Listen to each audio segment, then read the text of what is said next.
Warning, censorship. Warning, censorship. Warning, censorship.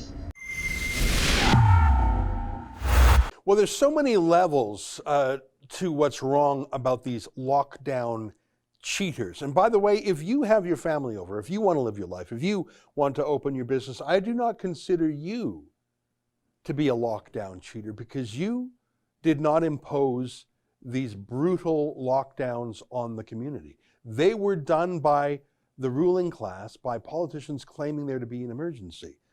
So if your jailer, if your prison warden, if the one who is using these emergency powers in an unprecedented way to stop you from traveling, visiting people, going to a restaurant, if that person who wields that weapon then gives themselves a secret get out of jail free card, a secret excuse to go to Hawaii or Las Vegas, to go to restaurants, to live life on a beach while jailing the rest of us, that is a lockdown cheater. And let me now bring in our friend Spencer Fernando, who has an excellent article about this. I encourage you to visit spencerfernando.com. Here's the headline.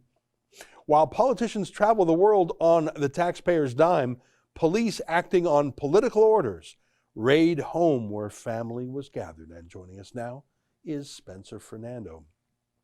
When I saw that video, Spencer, well, first of all, Happy New Year. Good to see you.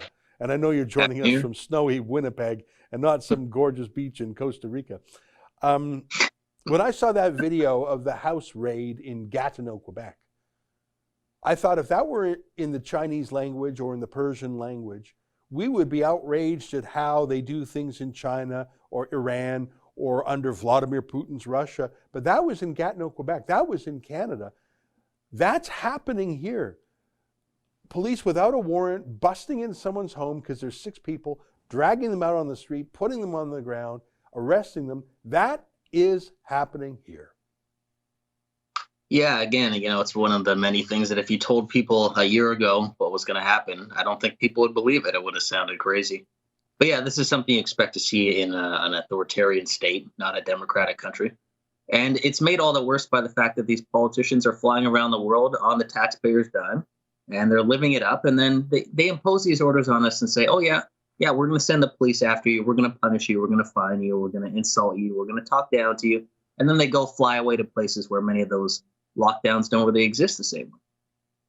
Yeah, I mean, in Alberta, where I'm originally from, Tracy Allard said, well, we have a wonderful tradition of going to Hawaii every year. It wouldn't be so nice if police busted into her Hawaiian home and did that to her. So now I know that she's not responsible for the police in Gatineau, but every province and territory in Canada has a similar approach to lockdowns. It's the ruling class. Let me throw one more thing at you, Spencer. There's a 2-week quarantine when you get back. So anyone who can go on a vacation, let's say you go for 1 week to Hawaii or 1 week down to Florida. Okay, it's a nice vacation. Well, now you got to spend 2 weeks at home when you get back. So you've got to be part of that ruling class because most people don't have an extra 2 weeks of vacation time they can burn up to go on a vacation. So it truly is this ruling class of politicians and bureaucrats who are loving the lockdown.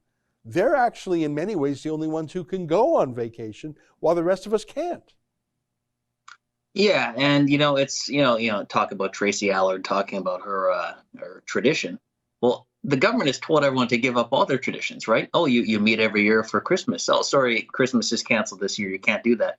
So just the tone deafness of all of this, and then you see, this is I think we'll probably talk about it, but we saw in Manitoba, with the top bureaucrat, David McLaughlin, or top advisor to Pallister, he was given permission to travel to Ottawa during the Christmas break, and then an exemption from quarantine requirements when he comes back home.